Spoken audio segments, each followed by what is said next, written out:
Siapa lagi? Pegawai negeri. Jadi pegawai nyogok. Selama kau makan gajimu sebagai pegawai negeri, selama itu kau makan uang haram. Kenapa? Kau memulai pekerjaan dengan haram, maka hasilnya pun haram.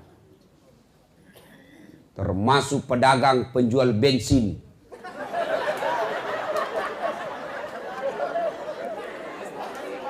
Dia tulis bensin murni, padahal dia campur minyak tanah. Begitu ditanya, kenapa kau tulis bensin murni? Apa dia bilang? Kan istriku namanya Murni. Nah, itu dosa. Makan uang haram seperti itu, maka bisa membuat kita mati dalam keadaan kafir. Nauzubillah min dzalik.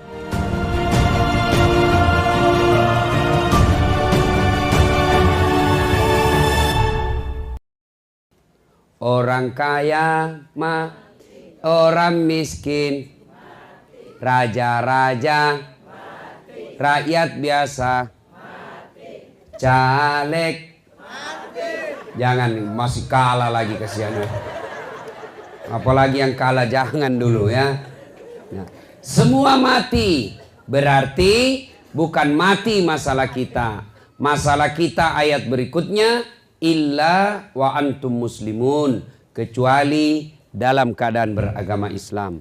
Ini berarti bahwa ada orang Islam matinya kafir. Ini kalau sound systemnya begini berarti baterainya lowbat. Ya. Berarti ada orang Islam, agamanya Islam, KTP-nya Islam, tapi bisa mati kafir. Siapa mereka? Contoh aja ini ya, contoh. Sabung ayam. Ada sabung ayam sini. Didapat sama polisi. Jangan lari, masih lari. Jangan lari, masih lari. Akhirnya tembak peringatan, tembak ke langit. Tembak 1 kali, masih lari. Tembak 2 kali, masih lari. Tembak 3 kali, masih lari. Terpaksa ditembak kakinya. Kakinya ditembak, kepalanya dikena. Saya tanya temanku polisi, kenapa kakinya kau tembak, kepalanya dikena? Dia bilang waktu ditembak dia jongkok. Mati kafir. Kenapa? Dia lagi judi mati. Siapa lagi? Duda. Ada duda di sini? Oh banyak. Dilarang nikah sama anaknya. Jangan kau menikah, masih bikin malu, sudah tua masih nikah. Apa nikah lagi? Dengar ini, mereka yang suka larang bapaknya menikah yang sudah duda. Dia bilang saya bisa urus pakaiannya Ustaz. Boleh kau urus pakaiannya. Saya bisa ngatur makannya. Boleh kau urus makannya. Satu yang tidak bisa kau urus. Ngerti? Nah, laki-laki itu umurnya bisa tua. Jabatannya bisa pensiun. Tapi demi Allah, laki-laki tidak pernah pensiun jenis kelaminnya. Kau larang menikah, sementara dia suka nonton film porno. Di HP-nya selalu nonton film porno, akhirnya pergi ke Tarantuka, pergi ke Flores kota, pergi ke Wakatobi, pergi kemana, pergi sewa perempuan. Lalu dia makan obat pil 2 biji. Kena serangan jantung. Mati di atas perut perempuan. Mati kafir kau cilaka. Siapa lagi? Contoh aja ini, contoh saja ini. Siapa? Anak muda. Lempox. Tuh minum tua. Ambil motor. Bayangkan orang mabuk setengah naik motor. Tiang listrik dikira aspal. Pok! Mati kafir kodongo.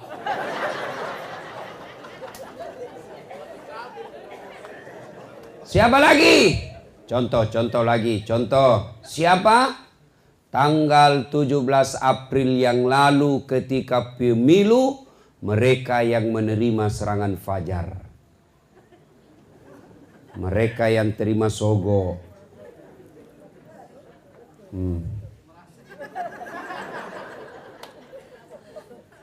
Wane piro. Nyoblos orang kasih 300.000. Yang 300.000 kau makan, maka ketika kau mati, matimu dalam keadaan kafir. Kenapa? Ada barang sogok dalam perutmu. Auzubillah min zalik ini. Siapa lagi? Pegawai negeri. Jadi pegawai nyogok. Selama kau makan gajimu sebagai pegawai negeri, selama itu kau makan uang haram. Kenapa? Kau memulai pekerjaan dengan haram, maka hasilnya pun haram. Termasuk pedagang penjual bensin.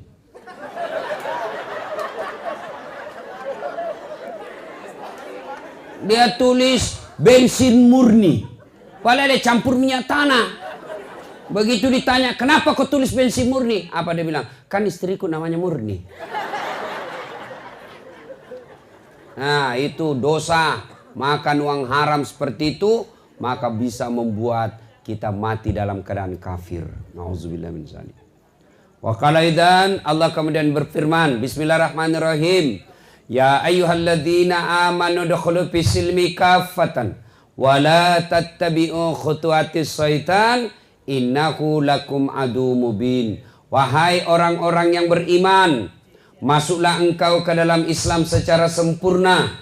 Dan janganlah engkau ikuti langkah-langkah setan, karena sesungguhnya setan itu musuh yang nyata bagi kalian. Kira-kira ada enggak setan di tengah-tengah kita? Masa ada? Ada setan, Ibu? Ada. Setannya bukan pocong, setannya bukan uka-uka, tapi apa setan yang ada di tengah-tengah kita? Bentuknya handphone. Orang sudah ceramah Mas. Setan itu HP-mu.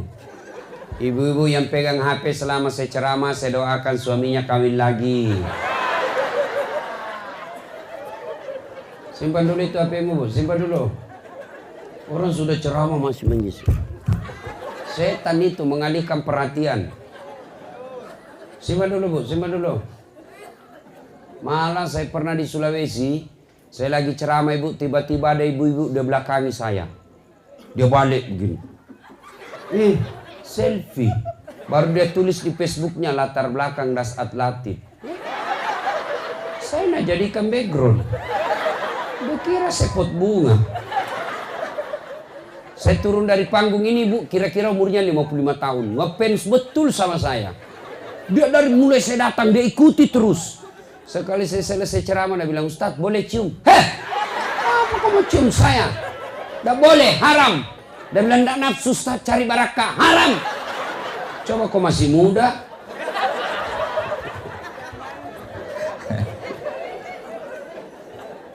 Wa qala idzan, Allah kemudian berfirman, bismillahirrahmanirrahim. Innallaha wa malaikatahu ya ayyuhalladzina amanu sallu alaihi wa sallimu taslima. Sesungguhnya Allah dan para malaikatnya bersalawat kepada Rasulullah Muhammad sallallahu alaihi wasallam, maka wahai orang-orang yang beriman, bersalawatlah kalian kepada Rasulullah dengan sebaik-baik salawat. Masya Allah. Ayo, coba kita tes apa orang di sini hebat salawatnya.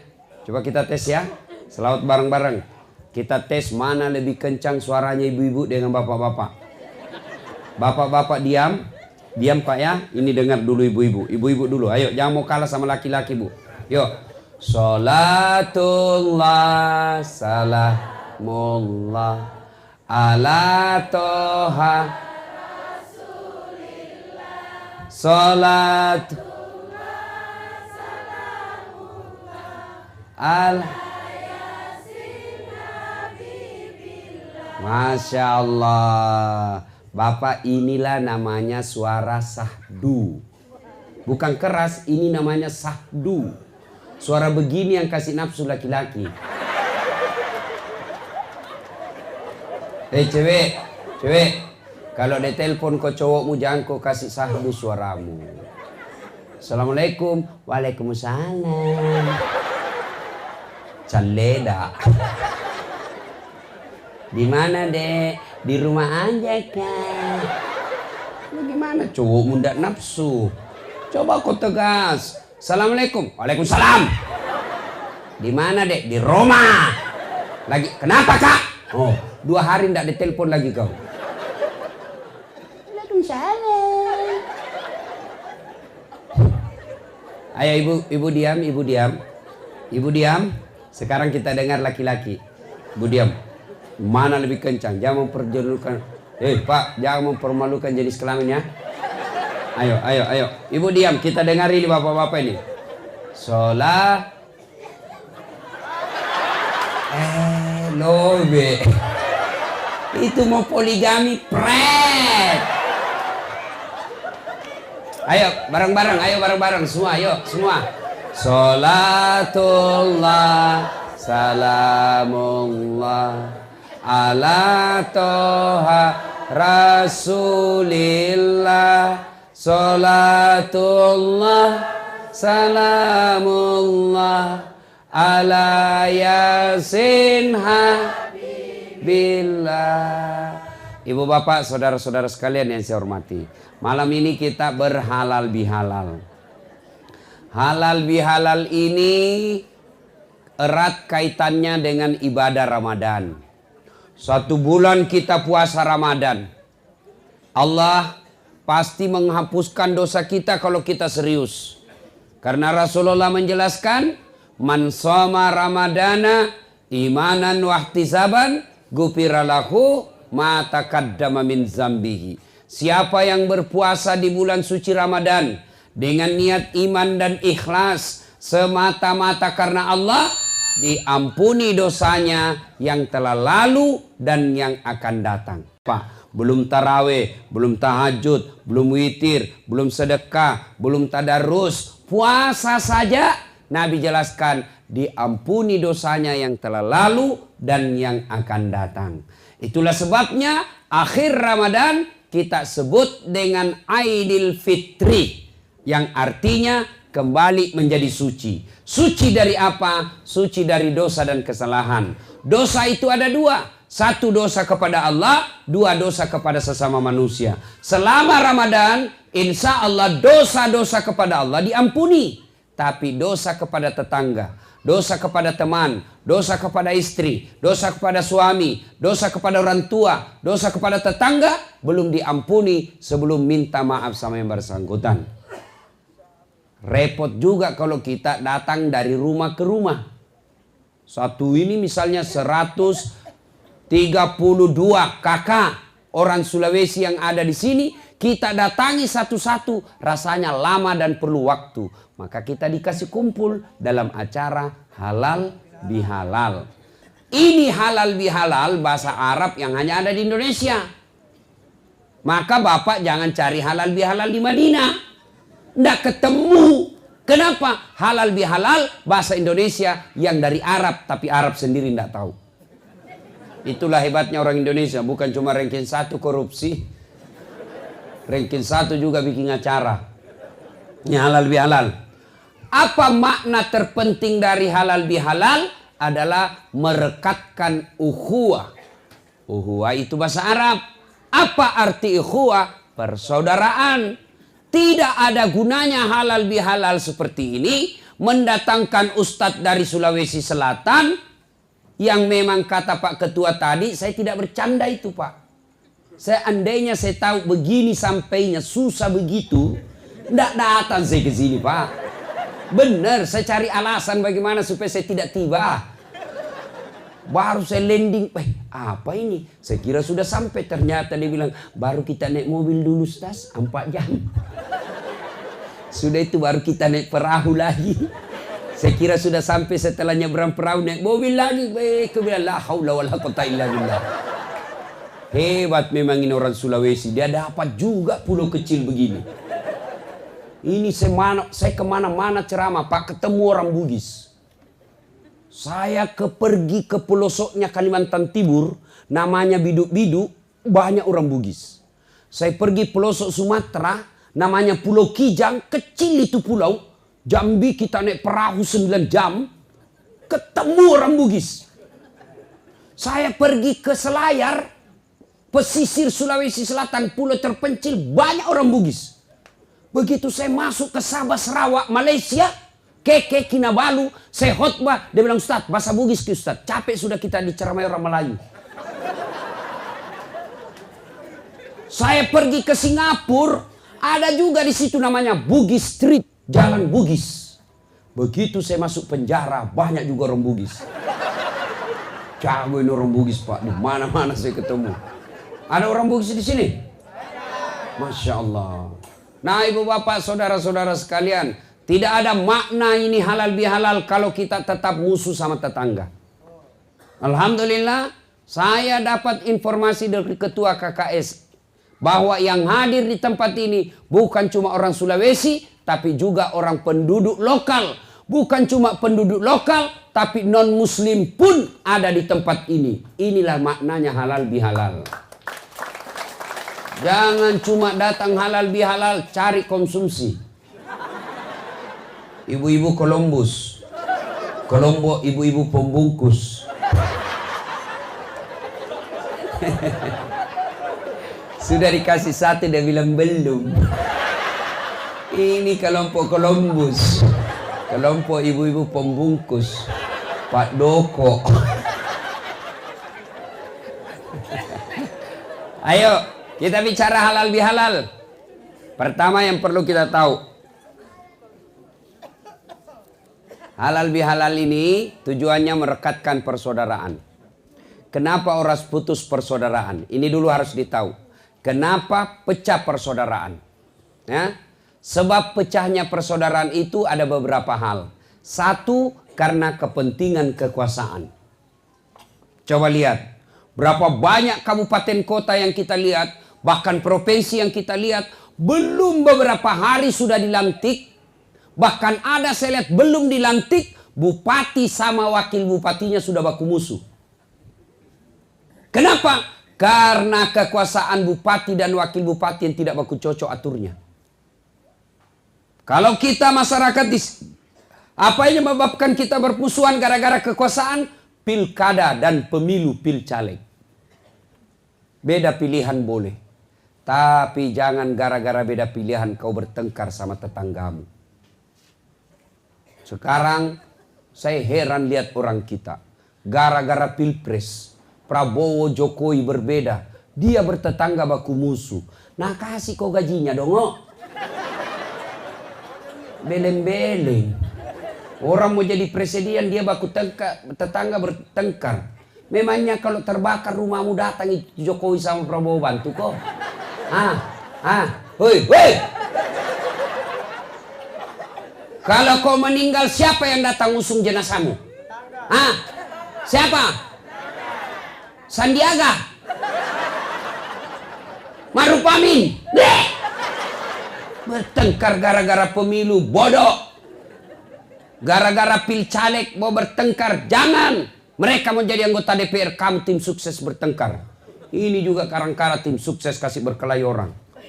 Dia mau dapat proyek, bohong aja kerjanya. Siap, baleho Pak, siap aman. Disuruh bikin 10, 2 aja dia bikin. Ada tim sukses di sini? Banyak. Ibu majelis taklim juga biasa jadi tim sukses.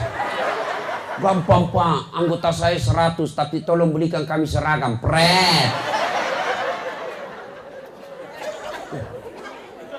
Ayo, jangan bertengkar gara-gara janji-janji politik. Politisi kau percaya, hancur kau. Itu politisi kalau mau dipilih gayanya luar biasa.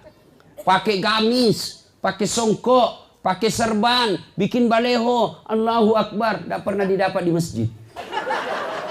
Apa pembohong begitu kau mau percaya? Dia bagi-bagi kartu namanya, pilih saya, kita sama-sama orang Sulawesi, pilih saya, ada masalahmu, nih kartu namaku, telepon saya 24 jam. Begitu terpilih, dia ganti nomor HP-nya. Itu yang kau mau percaya? Dongo. Ayo sudah, jangan bertengkar. Sekarang sudah selesai pilpres. Kalau ada yang merasa dibohongi, kau tidak usah ribut. Kalau ada yang merasa dicurangi, kau tidak usah ribut. Serahkan kepada Allah. Demi Allah, tidak ada orang manusia yang mulia hidupnya kalau dia pembohong dan pendusta. Tidak ada itu orang yang hidupnya mulia kalau dia curang dan pembohong. Tidak usah ribut. Serahkan saja kepada Allah. Aturan hukum biarkan jalan. Jangan kau ribut. Lebih kau urus daganganmu. Ya. Sekarang tidak ada lagi 01, 02. Tidak ada lagi Prabowo, tidak ada lagi Jokowi. Yang ada sekarang 01 tambah 02 sama dengan 03 Persatuan Indonesia. Ya. 2. Penyebab orang bertengkar bermusuh. Apa? Sombong. Apa itu sombong? Pakai barang mahal, belum tentu. Pakai itu. Ibu-ibu punya emas, pakai itu emasmu supaya orang tidak remehkan kamu. Apa sombong? Belum tentu. Kapan kau sombong? Kalau kau hina orang yang pakai palsu. Pakai emasmu, pakai kalau perlu tulis emas murni. Tapi jangan kau remehkan orang. Nih bapak-bapak kalau mau pakai ini emas pakai. Mau pakai Rolex pakai, mau pakai Rado pakai, mau pakai baju krokodil pakai. Tahu krokodil? Cap buaya. Sekarang tidak ada lagi di sini pakai cap buaya karena dia sudah jadi buaya darat. Boleh pakai. Kapan kau sombong? Ketika kau hina tetanggamu. Kau tahu ini bajuku? Ini Singapura 3 juta. Kamu tidak bisa beli, miskin. Kau sombong. Ibu-ibu sombong. Pakai emasmu, pakai namanya perhiasan. Kapan sombong? Kalau ibu menghina orang yang pakai bukan emas. Kau tahu ini emas Dubai 70 juta saya beli di Madinah. Kamu tidak bisa beli, orang miskin. Kau sombong. Pakai emas boleh, yang penting jangan kau terlalu sombong. Mentang-mentang pakai emas gelang, gat begini terus.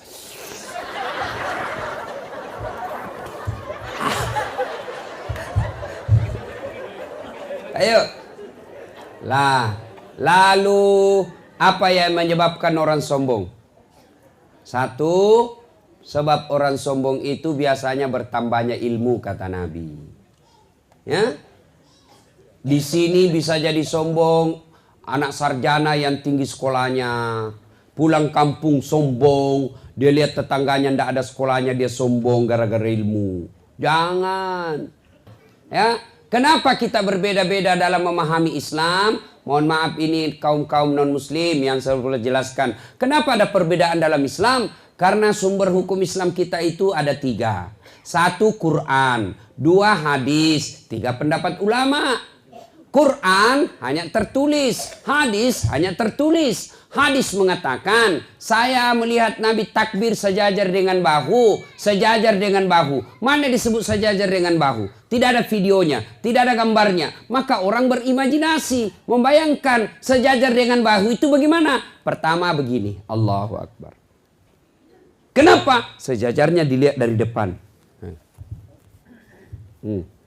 Ya toh? Yang kedua, Allahu Akbar. Sejajarnya dari atas, dia begini. Boleh, mau begini silahkan, mau begini silahkan. Semua ada dalilnya. Ada juga yang saya lihat begini saja. Ada juga. Ada juga begitu. Silahkan, jangan kau salahkan orang. Ada juga yang selalu serius. Allah. Silahkan.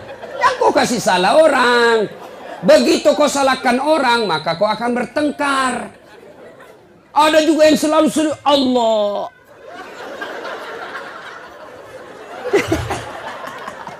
Silakan, jangan salahkan orang, ya. Jelas ya? Ya. Jangan sombong gara-gara ilmu. Allah marah, dia cabut ilmumu, maka kau bisa pikun. Kalau pikun mana ada obatnya? Pak, kalau ada orang jago sekali salah-salahkan orang, tanya saja, kalau dia bilang dirinya jago, bos, apa terjemahannya Alif Lam Mim? Itu saja kau tanyakan, apa terjemahannya Yasin? Dan sudah bilang, tidak tahu. Apa kau mau sombongkan? Yasin aja kau tidak tahu. Ya, jangan sombong gara-gara ilmu. Marah Allah deh, kasih pikun. Ada orang pak, banyak sekali gelarnya, banyak betul gelarnya. Begitu dia mau pensiun mulai pikun. Diprotes sama istrinya, Pak, biasanya kalau kau mau mengajar, kau cium-cium jidatku. Ini sudah hampir 2 minggu, tidak pernah lagi kau cium saya. Dalam hati suaminya, astagfirullah, berarti siapa kau cium selama ini? Ternyata pembantunya dicium.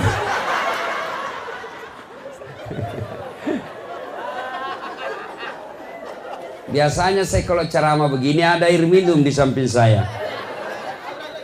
Nah, airnya dulu bos.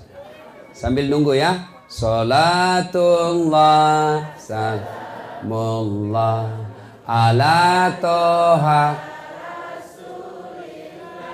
Salatullah salamullah ala yasin habibillah. Tawassalna bismillah wabil hadi rasulillah wa kulli mujahidilillah bi ahlil badri ya Allah. Sudah. 2. Penyebab orang sombong. Apalagi penyebab datangnya sombong setelah bertambahnya ilmu, bertambahnya pangkat jabatan. Ada kepala desa di sini? Ada? Kepala desa jangan sombong. Kau jadi kepala desa karena kau dipilih rakyat. Paling lama berapa tahun? 5 tahun. Kalau terpilih lagi 10 tahun. Tidak terpilih, wabillahi taufiq wal hidayah. Kau keluar bos. Anggota DPR jangan sombong. Kenapa? Kau jadi anggota DPR karena rakyat pilih. Kalau kau tidak dipilih lagi, kau jadi rakyat biasa. Jadi bupati jangan sombong. Kenapa? 5 tahun. Kau jadi bupati karena rakyat memilihmu. Jadi gubernur jangan sombong. Kau jadi pejabat karena rakyat memilihmu. Lalu apa yang kau mau sombongkan? Ada pegawai negeri di sini? Camat? Lurah? Jangan sombong. Pensiun jadi berhenti kau jadi pegawai negeri. Apa? Apalagi yang membuat orang sombong? Jabatan. Jangan. Allah tidak senang. Yang ketiga, sebab orang sombong. Apa? Bertambahnya harta. Jangan sombong gara-gara harta. Pak Ketua punya ruko banyak. Jangan sombong. Ayo. Belajar dari Palu. Donggala. Sekejap saja. Udah sampai 10 menit miskin. Gempa bumi hancur. Apa yang kamu sombongkan? Hah?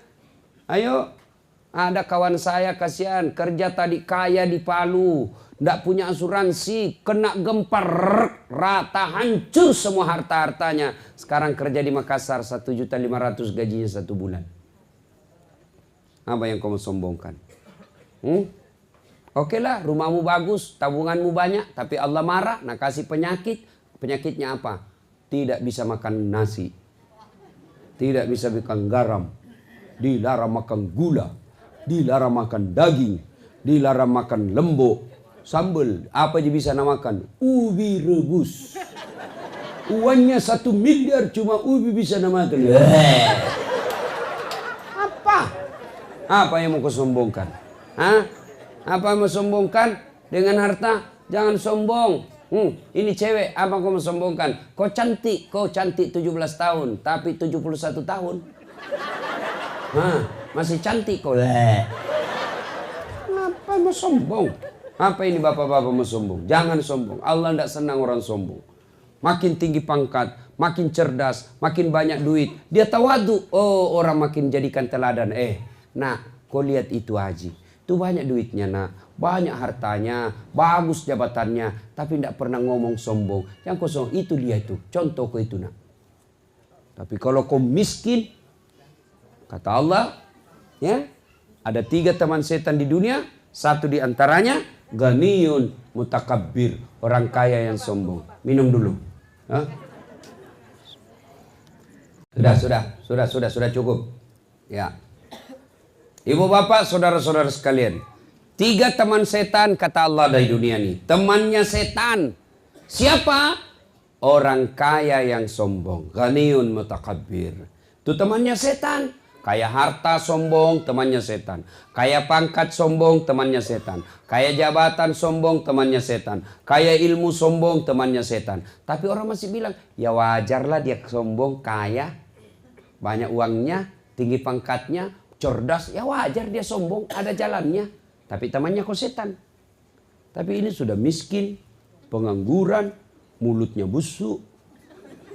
Tidak ada kerjanya, jelek mukanya. Bau keteknya, sombong lagi. Bukan mau temannya setan, kau sudah jadi setan cilaka. Nah, puncak kesombongan kata Allah, mereka yang enggan sujud. Puncak kesombongan, mereka yang tidak mau sholat. Ini saya lihat ini ibu-ibu banyak yang malas sholat. Muka-mukanya saya lihat ini. Kapan ibu-ibu banyak tidak sholat? Selesai haid. Dia bilang suaminya, biasanya kau cuma 5 hari haid. Ini kau sudah 7 hari belum sholat. Orang belum bersih. Dia bilang suaminya, kau bohong toh? Apa bohong? Saya kasih lihat kau. Apa kamu kasih lihat? Ketawa baru dirinya nak kena ini semua ini. Ini. Apalagi perempuan banyak tidak sholat. Kalau ada pengantin, gara-gara make up, mukanya dikira tembok. Coklat, biru, abu-abu, keren. Itu. Semua serba palsu. Bulu matanya panjang palsu. Alisnya tebal palsu. Bibirnya merah palsu. Pipinya biru palsu. Pantatnya gabus. Semua palsu. Apalagi ibu-ibu banyak dah sholat gara-gara pesta. Apa? Nih, jilbab. Jilbab sakaratil maut. 3 lapis, ada kuning, ada biru, abu-abu. Nah, kasih miring lagi sedikit di sini. Tuh ada yang miring-miring toh. Yang miring-miring barangkali miring otaknya. Ya? 14 pentulnya. Ada kayak pohon di belakangnya. Udah ikatlah di lehernya. Akhirnya dia bisa goyang lehernya begini. Dia pakai lagi roknya sempit. Dia bilang saya buru-buru kok. Ya, tunggu dulu pak. Beleng-beleng. Dia bilang semuanya, pi kau sholat. Kau tiap tahun pi umrah, pi sholat. Apa dia bilang istri? Sadar kok pak. Sadar, saya suruh kau sholat. Pi kau sholat. Dia bilang, kau tidak lihat ini jilbabku. Gara-gara sholat jilbab tidak sholat. Ini semua ini. Ya. Kalau bapak-bapak tidak sholat kapan? Kalau dia pergi melaut. Apa dilarang sholat di tengah laut? Tidak ada. Apa dibenarkan boleh tidak sholat ketika melaut? Harus tetap sholat. Gimana kita mau sholat Ustaz? Kita tidak lihat apa? Kita tidak tahu arah kiblat Ustaz. Kita di tengah laut. Kau lihat matahari di mana terbenam. Kalau di sana terbenam ya sudah kau menghadap ke sana. Berdiri. Kalau kau perahu kecil duduk saja. Kalau mampu kau berdiri, berdiri. Sudah itu kau harap sana. Tiba-tiba perahu goyang. Kau tidak usah goyang-goyang juga.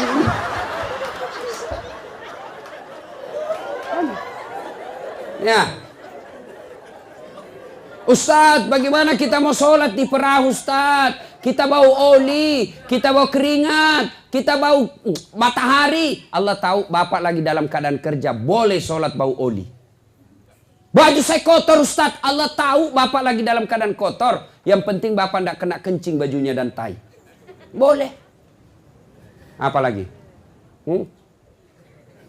Apa lagi kau tidak mau sholat? Bilang apa? Saya jawab semua. Ayo. Ustaz, saya tidak bisa berdiri. Duduk. Bagaimana cara sholat duduk? Lihat ini sholat duduk. Saya ajari nih. Anggaplah lagi di atas perahu. Atau di atas kapal. Atau di atas mobil. Sholat duduk. Begini caranya. Takbir. Allahu Akbar. Ruku. Kepala saja goyang. Allahu Akbar. Sami Allahu liman hamid. Sujud bukan cuma kepala goyang, badan ikut ditundukkan. Allahu Akbar. Salat duduk.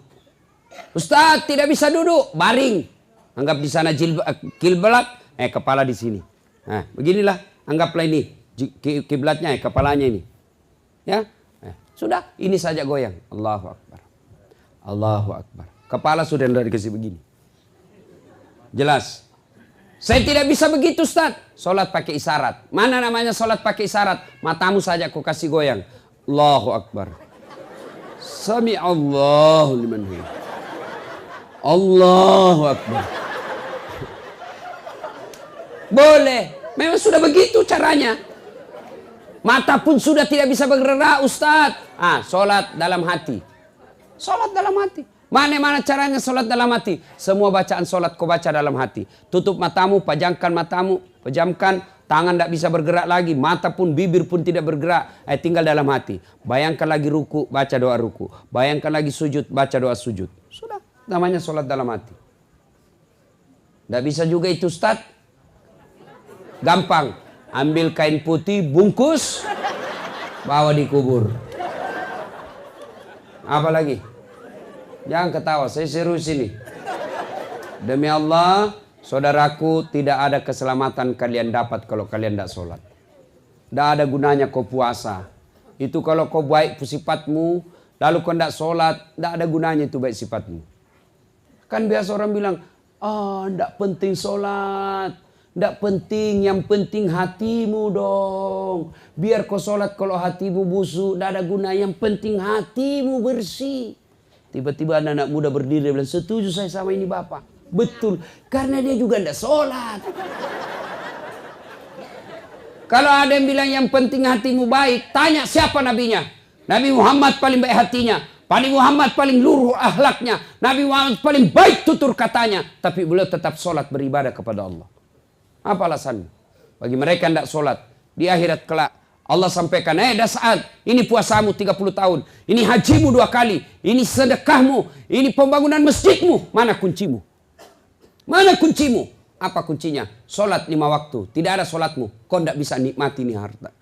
Kau tidak bisa nikmati ini semua amal-amalmu. Kenapa? Tidak ada kuncimu. Maka demi Allah. Mereka yang muslim merasa dirinya muslim. Tapi tidak sholat. Kalian kafir di hadapan Allah. Bahkan Nabi jelaskan batas antara kekafiran dan tidak kafirmu adalah sholat.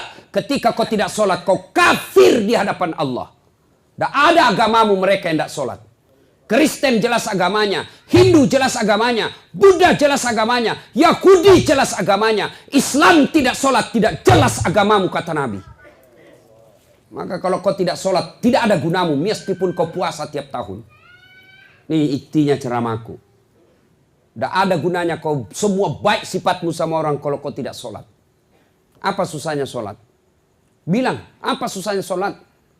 Kau dalam keadaan bersafir, jalan kau dari sini ke Tarantuka, 800 km, boleh kau sholat di atas mobil. Boleh sholat dalam mobil. Di atas perahu, kau sholat di atas perahu. Saya tidak bisa wudhu, tayamum. Tidak ada susahnya itu sholat. Tidak ada. Kalau Bapak tidak puasa, 3 tahun berturut-turut, taubat besok. 3 tahun puasamu yang lepas, kau bayar setelah kau taubat, tidak ada dosamu. Bapak tidak bayar zakat, 4 tahun berturut-turut, sadar bayar zakatmu yang 4 tahun kau tinggalkan, tidak ada dosamu. Tapi kalau Bapak tidak sholat tadi subuh, bagaimana caramu bayar? Bagaimana caramu bayar yang tidak sholat subuh tadi? Tidak ada cara balasnya, kecuali kau tinggal suksaan neraka. Tidak bisa kau bayar sholatmu kalau sudah lepas. Gimana caranya? Saya sholat subuh Ustaz. Kapan kau mau sholat subuh? Besok Ustaz. Ya besok saya buntu besok. Saya sholat 2 kali. Lebih salah lagi. Makanya ketika kau tidak sholat, tidak ada nilaimu di hadapan Allah. Saya merantau Ustaz. Sudah 30 tahun merantau dari Bima. Sampai sini tidak bisa hidup sukses. Sholatmu yang bermasalah. Saya sholat Ustaz. Betul kau sholat tapi kau tidak ikhlas. Hayya 'alas shalah. Asar lagi. Barusan duhur. Kau tidak ikhlas. Saya sholat Ustaz. Betul kau sholat tapi tidak semangat. Rasanya tidak ketemu Tuhan. Tidak senang ketemu Allah. Allahu Akbar. Bismillahirrahmanirrahim. Maliki yaumiddin.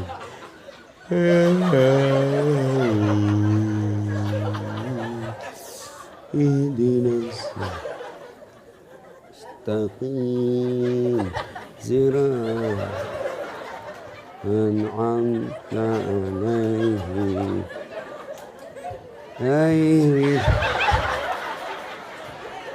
Siapa ajar kau sholat begitu cilaka? Allahu Akbar, kayak ditiup angin.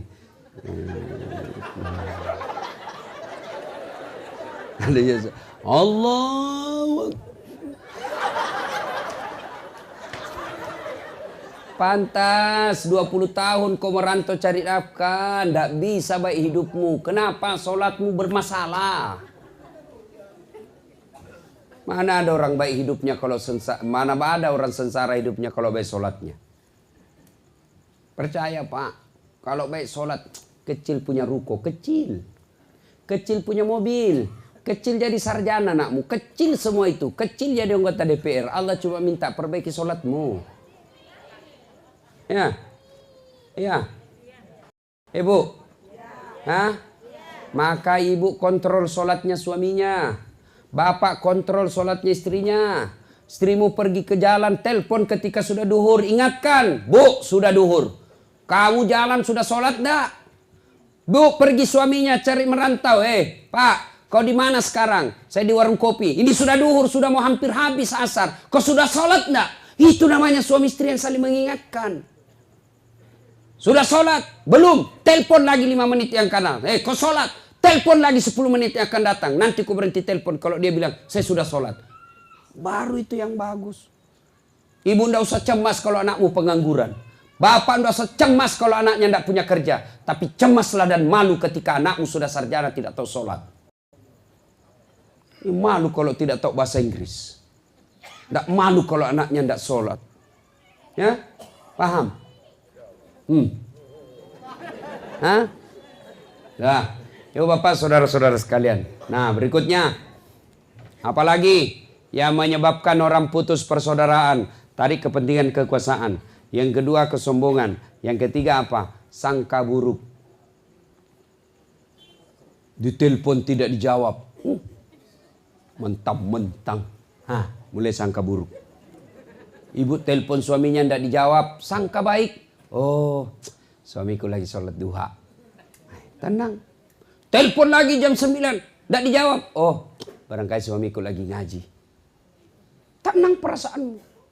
Jangan telepon. Pasti ada lagi ceweknya situ. Kau tidak bakal tenang itu. Demi Allah, tidak ada orang tenang kalau sangka buruk terus di otaknya. Tiba-tiba dapat WhatsApp. Saya lihat suamimu bonceng cewek cantiknya. Oh, berarti suamiku lagi ngojek. Enak perasaan. Ya, sangka baik. Jangan kau jadikan suamimu tahanan kota. Wajib lapor 24 jam. Baru keluar 1 jam menelpon. Di mana kau Pak? Di mana kau? Di kantor. Bohong. Mana kau? Di kantor. Bohong. Tolong foto baru kirim. Ya. Ada bapak-bapak dikasih gitu istrinya? Ada di sini bapak-bapak? Ada di sini takut sama istrinya? Ada? Berhenti kau jadi laki-laki. Apa mau takut sama istrimu? Nggak ada harga diri itu. Aku bilang sama istriku, boleh kalau duit habis-habis itu rezekimu, tapi jangan kamu kasih takut-takut saya. Nelpon di mana kau? Video call. Sistematik kita. Baru 1 jam mencari kita. Sampai di rumah dia ngomel kerjanya. Apa enaknya kita jadi laki-laki? Jangan takut sama istri Pak ya. Dia bilang soalnya kalau dia marah Ustadz, dia kasih pecah piring Ustadz. Kalau dia kasih pecah piring Pak, 1 kasih pecah kok 1 lusin. Piring boleh dibeli. Harga diri sebagai suami tidak boleh diinjak-injak. Allahu Akbar.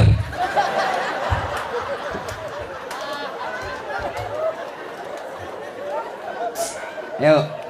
Ada bilang Ustadz, berarti Ustadz tidak takut sama istrinya. Apa sih mau takut sama istriku? Cuma istriku lebih berani dari saya. Ibu, Bu, mau masuk surga? Bukan cuma masuk surga, dirindukan surga. Kata Nabi, perempuan kalau mau dirindukan surga, 1, dirikan sholat. 2, puasa Ramadan. 3, jaga harga dirimu. 4, taati perintah suamimu, maka surga bagimu mana saja aku memasuki. Saya yakin ibu sholat, saya yakin ibu puasa, saya yakin ibu tidak jalan kecuali yang baik-baik. Tapi yang membuat ibu bisa masuk neraka gara-gara apa? Tidak taat sama suami. Sekarang ibu-ibu itu malas masak, ngontrol suami, suaminya dibentak. Bakal ndak bakal, biar hitam sidat gara-gara sholat. Kau puasa Senin Kamis, tapi kau kurang ngajar, durhaka sama suamimu. Suamimu kau kata-katai, suamimu seenakmu bicara. Demi Allah kata Nabi, jangankan kau masuk surga, baunya surga kau tidak dapat ibu. Kenapa begitu Ustaz? Karena ibu itu ditanggung suaminya dunia akhirat. Artinya apa? Kalau ibu berdosa, ibu keluar rumah dan di luar ibu berdosa, bukan ibu saja yang tanggung, tapi suami diseret masuk neraka gara-gara ibu yang berdosa. Beda laki-laki. Suaminya ulama, suaminya penceramah, suaminya penghafal Quran, rajin sholat tahajud, tapi istrinya tidak pakai jilbab, istrinya tidak sholat, istrinya tidak puasa Ramadan, istrinya suka bertengkar sama tetangganya, meskipun suaminya ketua majelis ulama, suaminya masuk neraka lebih dulu baru istrinya. Makanya jangan suka ngomong. Tanggung ibu-ibu itu dunia akhirat. Kasih senang itu suamimu. Ibu, fungsi utama seorang suami bukan cari nafkah bagi ibu. Fungsi seorang suami yang utama bukan cari makan. Tapi apa? Mendapatkan ridho supaya ibu gampang masuk surga. Suamiku cerewet, biar saja dia masuk neraka. Yang penting ibu harapkan suamiku senang sama saya. Itu yang membuat saya gampang masuk surga. Kalau ibu suka ngomel, malas masak, di rumah tidak pernah cantik, berat badan tambah besar. Apa enaknya kita jadi laki-laki? Dulu itu ibu istri-istri dulu, suaminya kalau pulang mau pergi melaut, belum bangun suaminya sudah siap makanannya yang dikaleng-kaleng dengan kopinya untuk dibawa ke perahu. Belum pulang suaminya sudah siap masakannya. Sekarang ibu-ibu pulang suaminya masakan 3 hari dipanasi nasi goreng. Jangan ketawa. So model-model perempuan malas ini. Enak juga kita suami itu kalau pulang capek melaut. Pulang suami disambut istrinya dengan dandanan yang baik, rapi, parfum, harum. Disambut dengan senyum. Assalamualaikum kakandaku, Arjunaku. Ya Allah, terima kasih kau kirim datang kembali pahlawanku. Mau pergi suaminya melaut, dia sambut, dia lepas dengan lagu. Ku lepas di kau pahlawan.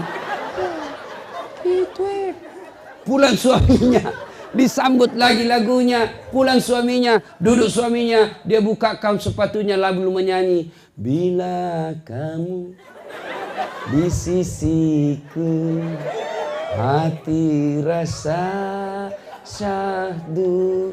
Enak, langsung hilang capeknya tuh suami di laut. Masuk lagi suaminya, dilihat rumahnya berantakan. Begitu suaminya mau marah, dilihat suaminya mau marah, langsung lagi menyanyi istrinya. Insaflah wahai manusia. Enak kan perasaan jadi suami. Tapi itu dulu. Ibu-ibu dulu itu begitu lagunya. Sekarang lagunya ibu-ibu sekarang modern apa? Yo ayo. Yo ayo yo. Lebih parah lagi itu ibu. Ini ibu-ibu majelis taklim lebih hancur. Senam di lapangan. 17 Agustus nyanyi di lapangan. Gabung sama laki-laki. Apa perempuan dilarang olahraga? Harus kau olahraga supaya tetap kau cantik dan sehat. Yang dilarang kalau olahraga campur-campur laki. Bayangkan kalau ibu di depan. Celananya ketat. Baru ibu-ibu. 1, 2. Lakinya orang di belakang. 3. Apa dia pikir?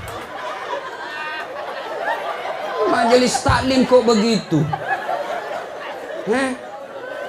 Ada lagi yang lebih parah. Ulang tahun pesta rakyat. Ini nih, sebentar lagi kita ulang tahun pesta rakyat 17 Agustus. Bikin panggung besar, nyanyi bareng-bareng, laki perempuan campur-campur. Goyang ke kiri, nah, kanan. Apa ini? Orang gila itu begitu. Jangan ikut-ikut majelis taklim begitu. Majelis taklim pakai jilbab besar, ikut pengajian, tapi masih suka nyanyi begini. Allah tidak senang sama kalian kalau begitu. Boleh nyanyi, boleh, tapi jangan gabung-gabung dengan laki-laki. Lagu lah yang bagus-bagus, yang ada nasihatnya. Ya, jangan mentang-mentang dengar lagu nasihat, begitu suaminya sudah mulai pikun-pikun tua-tua lagu nasihat sama suaminya. Apa lagunya? Bila Israel datang menjemput. Stres suaminya. Dah ya. Nah, waktu yang sangat terbatas. Lanjut. Terus. Menghina. Kukira tukang parkir. Salatullah, salamullah, salatullah ala yasin habibillah. Yang ketiga, sekarang apa hebatnya kalau banyak teman? Ya, apa hebatnya kalau banyak teman? Banyak teman, 1, murah rezeki. Murah rezeki. Kata Nabi, siapa yang mau umurnya panjang, siapa yang mau murah rezekinya, siapa yang mau gampang selesai urusannya, silul arham, sambungkan persaudaraan. Ya, kenapa memurahkan rezeki orang yang banyak teman? Contoh, bapak ibu berdoa di masjid, selesai sholat maghrib sampai isya 1 jam dia berdoa. Ya Allah, murahkan rezekiku, tambahkan daganganku, murahkan laku semua ya Allah. Gampangkan semua, murah rezeki saya. Apakah tiba-tiba ibu berdoa 1 jam, uang jatuh dari langit-langit masjid? Cukup. Itu film karton. Lalu kalau ibu berdoa, bagaimana cara datangnya rezeki? Bagaimana datangnya rezeki? Datangnya dari tangan manusia. Maka kalau mau banyak rezeki, banyaklah temanmu supaya banyak tangan yang datang bawakan kau rezeki. Saya tidak banyak uangku, tapi banyak temanku. Di Makassar hampir tidak pernah laku duit saya, Pak. Di mana-mana saya pasti ada yang bayarkan. Saya ke warkop, begitu saya mau bayar, tapi Ustaz, sudah ada yang bayar. Saya pergi ke pasar lelang, pasar lelong Makassar. Baru saya turun dari mobil, ada yang teriak, "Assalamualaikum Ustaz." Dalam hatiku, aman. Aman, pasti dibayar. Keranjang saya ada isi ula, ada isi gula, ada isi telur, ikan, sayur. Berapa Ji? Nggak usah Pak Ustaz. Nggak enak Pak. Nggak usah Pak Ustaz. Dalam hatiku, memang itu yang kutunggu. Banyak teman, banyak rezeki. Iya kan? Coba lihat orang yang banyak temannya. Selalu itu, berapa? Sebenarnya sama tetangga ini 10.000 Pak. Tapi sudahlah Bapak bayar modal saja 9.000. Tuh, banyak mudah, banyak rezeki. Yang kedua, banyak teman, gampang selesai urusan. Saya ke kantor polisi. Perpanjangan SIM, dilihat sama Kapolres. "Assalamualaikum Ustaz." "Siap Komandan." "Waalaikumsalam." "Kenapa Ustaz?" Ustaz, Komandan, perpanjangan SIM." "Oh baik, gampang Ustaz." Kapolres terpanggil Kasat Lantas. "Kasat Lantas, tolong bantu Ustaz urus SIM-nya. Jangan kau lagi minta uangnya, berdosa kau uang Ustaz kau makan." Selesai. Ayo, Banyak teman gampang selesai masalah. Begitu bapak berurusan di kantor polisi, sahabat saya itu, sudah, tidak usah lanjut. Banyak teman gampang selesai masalah. Yang ketiga, banyak teman bisa terpilih pilkada. Ya, Pak. Dan yang keempat, kata Nabi, banyak temanmu sehat walafiat, panjang umur. Kenapa bisa? Banyak yang doakan.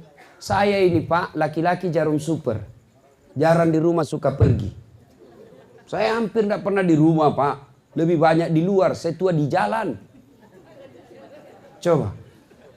Orang biasa bilang, kok kuat begitu Ustaz? Ini kameramen saya saja biasa boleh. Capek, sakit, badan. Saya sehat, Allah. Apa resepnya? Banyak yang doakan saya. Di Instagram saya, Ustaz, semoga sehat walafiat. Semoga Ustadz dimudahkan perjalanannya. Dan tentu mereka doakannya saya ikhlas dan tulus. Maka bodoh kita Pak kalau banyak musuh. Biarkan orang memusuhi kita, tapi jangan kita yang mencari musuh. Ya? Nah, sekarang lagi. Bagaimana cara menyambungkan persaudaraan? Bagaimana? Satu, maafkan orang yang salah. Sakit hati Ustaz, biarlah sakit hatimu Allah yang balas. Dia khianati saya Ustaz, biarlah Allah yang balas itu semua pengkhianatannya. Kalau bapak balas, paling lapor di polisi. Kalau tidak lapor 6. Atur damai. Ya, kecewa kita. Tapi kalau Allah yang balas sakit hatimu, nak kasih menceret kok. Nggak usah dulu ginjal, nggak usah penyakit jantung, menceret. Menceret 2 bulan. Apa? Mana bisa kita kerja kalau menceret 2 bulan? Begitu mau naik perahu, langsung pulang lagi. Coba sampai di rumah keluar lagi. Coba, jadi biarkan sakit hatimu, biar Allah yang balas. Minta maaf, ya. Tidak maafkan saya, bukan urusanmu. Maafkan orang. Yang kedua, cara menyambungkan persaudaraan, bersedekah. Sedekahlah. Bapak, ibu, saudara-saudara sekalian, saya lihat masjid kita belum jadi. Ini yang kaya, yang ratusan juta duitnya di bank, lalu masjid kau tidak selesaikan demi Allah, uangmu yang ada di bank nanti kasih repot kau kalau kau mati. Jangan pelit.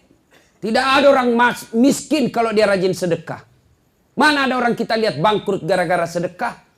Ustaz, itu di kampung saya yang sudut. Dulu rumahnya itu yang itu sudut warna coklat. Kaya sekali dulu itu Ustaz. Hanya karena rajin sedekah dia bangkrut. Tidak ada itu orang bangkrut gara-gara sedekah. Yang bangkrut gara-gara apa? Maksiat, judi, narkoba, selingkuh. Bukan poligami. Poligami halal. Jangan takut poligami Pak. Yang penting Bapak mampu dan berani.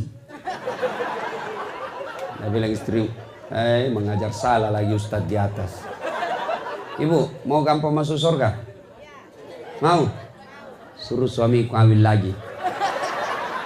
Dia bilang banyak jalan menuju surga. Memang banyak, tapi macet. Ini jalur tol. Dia bilang sakit hati Ustadz. Ya memang sakit hati karena hadiahnya surga. Kalau tidak sakit hati ya kipas angin saja hadiahmu. Gimana suamimu tidak nikah lagi kalau kau tidak pernah cantik? Kita pulang daster tinggi sebelah. Kelihatan tali BH. Mau tidur bedaknya di sini tebalnya, dah kasih timun matanya. Tidur sambil mengorok.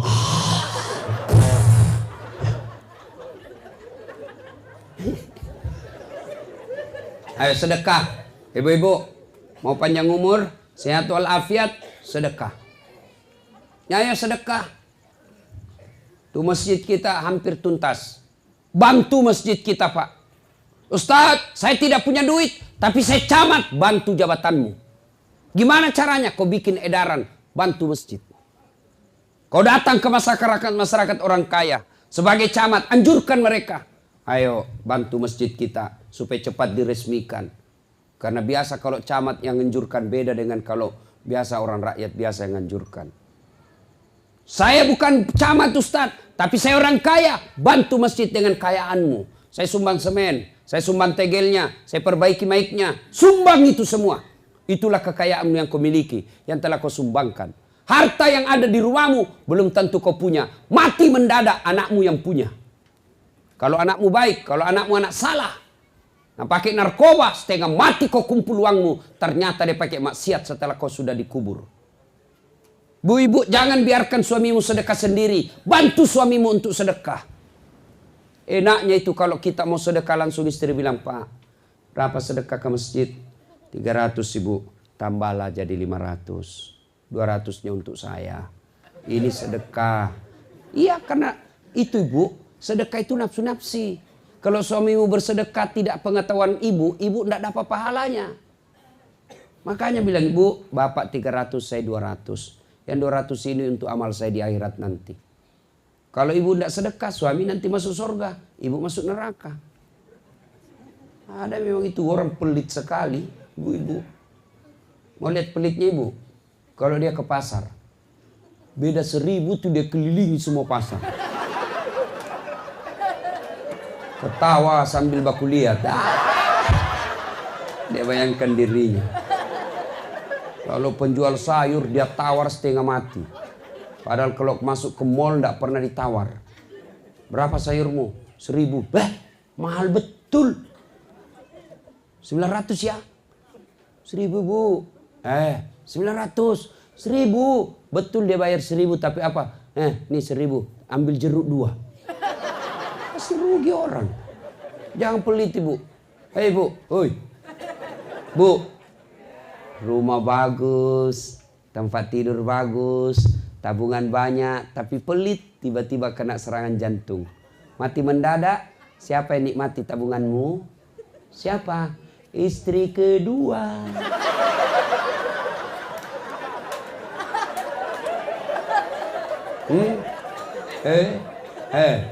Kau sudah dikubur disiksa sama malaikat karena kau terlalu pelit. Istrimu, suamimu enreyen dengan istri barunya. Hancur kau.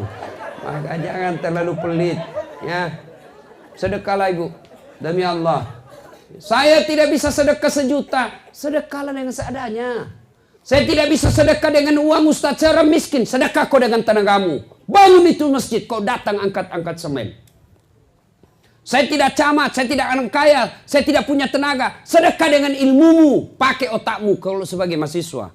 Saya juga tidak punya otak Ustaz. Sedekahlah dengan cara apa? Diam. Jangan banyak bicara. Ada juga tidak pernah datang di masjid, tidak pernah nyumbang, tidak pernah gotong royong. Diam saja kau pelit. Ya, sedekah. Bantu tetangga. Demi Allah, tidak ada orang bangkrut gara-gara sedekah. Ustaz, kenapa saya miskin? Susah pergi umroh. Karena kau pelit. Selalu berpikir kalau saya belanja ini nanti apa besok, nanti besok apa. Jangan putus asa. Allah punya rezeki. Allah yang ngatur itu rezeki manusia. Kenapa kita miskin? Karena selalu nolak sedekah. Kalau saya sedekah ini, apa saya makan besok? Kalau saya bantu ini, apa saya lusa? Allah marah kalau kau tidak percaya. Rezekimu lusa ada yang Allah yang ngatur. Keluarkan hari ini. Soal besok, Allah yang tahu punya urusan. Ibrahim alaihissalam mau pergi dakwah. Siapa yang ngurus anak saya Allah? Allah berfirman, pecah kau itu batu di depanmu. Ambil kampak dipecah. Pecah lagi 2 kali kampak belum pecah lagi 3 kali baru terbelah. Allah berfirman, Ibrahim, kau lihat itu ulat dalam batu, kulitnya lembut, tidak ada tangannya, tidak ada kakinya, bisa hidup dalam batu yang sangat keras. Itu kerasnya batu 3 kali kau kampak baru bisa pecah. Sementara kulitnya ini ulat sangat lembut dan bisa hidup dalam batu. Siapa yang ngatur rezekinya? Saya Tuhanmu yang maha kaya. Jangan kau terkus asa, jangan cemas soal rezeki. Saya yang atur rezekimu. Maka ibu jangan pelit. Jangan kau takut bersedekah. Tidak ada orang miskin gara-gara sedekah. Maka bersedekahlah supaya Allah ganti lebih banyak dari itu. Kenapa kita tidak bisa lepas dari kontrakan? Karena ibu pelit. Bawa ke masjid sedekah dengan niat. Ya Allah, sedekahku ini agar rezekiku lebih banyak. Coba lakukan itu. Percaya mulai besok. Telepon saya Ustadz pembohong kalau rezekimu tidak nambah. Yang penting kau sedekah. Tapi kalau tidak mau keluar, Allah berfirman, ini tidak yakin sekali saya kaya. Sudah kasih miskin aja itu orang. Ana inda sonni abdi bi. Saya tergantung sangkanya hambaku. Kalau dia sangka kaya, saya kasih kaya. Kalau dia sangka miskin, miskin kalian. Nah ibu bapak saudara-saudara sekalian. Berikutnya, yang ketiga, cara menyambungkan persaudaraan. Berbuat baik kepada orang jahat. Berbuat baik, mukhlisin namanya. Bapak disakiti, jangan dendam, jangan balas. Tapi balas dengan apa? Doakan mudah-mudahan dia dapat hidayah. Masih ingat kisahnya? Rasulullah di Taif, dilempari satu kampung. Sampai robek bibir beliau. Datang malaikat Jibril menawarkan bantuan. Ya Muhammad, sudah keterlaluan ini orang Taif. Kau berdoa kepada Allah. Saya diperintah Allah, kau berdoa saja. Saya hancurkan mereka satu kampung. Apa kata Nabi? Ya Jibril, jangan. Mereka melempari saya karena mereka tidak tahu saya membawa manfaat buat kalian. Kalau Allah ingin mendengarkan doaku, maka saya berdoa, ya Allah, berikan mereka hidayah, mereka petunjuk supaya mereka beriman kepada aku. Diberi hidayah. Begitu memaafkan orang yang salah. Jangan malah pidato, dah selama ini saya diam. Selama ini saya tidak melawan. Sekarang saya dari Solo, saya lawan. Bukan begitu pemimpin. Jangan ketawa, saya serius. Ya, Bapak Ibu saudara-saudara sekalian, ini yang disebut innallaha yuhibbul mukhlisin. Allah mencintai orang yang memaafkan sesamanya muslim, bukan cuma saja memaafkan, tapi dia juga berbuat baik kepada orang yang menyakitinya. Itu yang disebut mukhlisin. Ini gampang diucapkan tapi sangat sulit diamalkan. Karena hadiahnya surga. Yang keempat, cara menyambungkan persaudaraan. Datangi kawan kita. Tidak sekedar hanya kita bikin WhatsApp, foto, baru kita kirimkan. Selamat Hari Raya Idul Fitri. Mohon maaf lahir dan batin. Saya sadar banyak sekali dosaku kepadamu. Maaf ya. Caranya apa? Jabat tangannya. Pandang matanya. Senyum. Selawat kepada Nabi yang keempat. Lalu yang paling penting sebut judulnya dosa. Pak Ustadz, maafkan saya. Kenapa dek? Pernah hilang sandalnya? Iya woi, saya sayang betul itu sandalku. Nggak tahu siapa yang curi. Saya minta maaf Ustadz, saya ngambil. Dikasih kembali dulu sandalku. Selama tidak dikasih kembali, selama itu maafnya tidak diampuni. Bapak ibu yang bertetangga, kalau mau berhalal bihalal, mau saling memaafkan, bapak pernah serobot tanahnya orang, kasih kembali tanahnya baru sah maafnya. Bapak-bapak minta maaf sama istri nanti harus sebut judulnya. Kalau suaminya nanti minta maaf, suruh sebut apa judulnya. Maafkan saya bu, apa judulnya? Tidak usah, nanti kau ngamuk lagi. Maafkan saya, apa? Janji tidak marah ya? Janji dong, saya tidak mau marah. Maafkan saya bu, dulu saya waktu tugas ke Sulawesi, saya silap ibu. Saya selingkuh. Dia bilang istrinya, saya maafkan pak. Begitulah manusia biasa. Saya ikhlas memaafkan bapak. Karena waktu bapak juga tugas ke Sulawesi, saya juga selingkuh.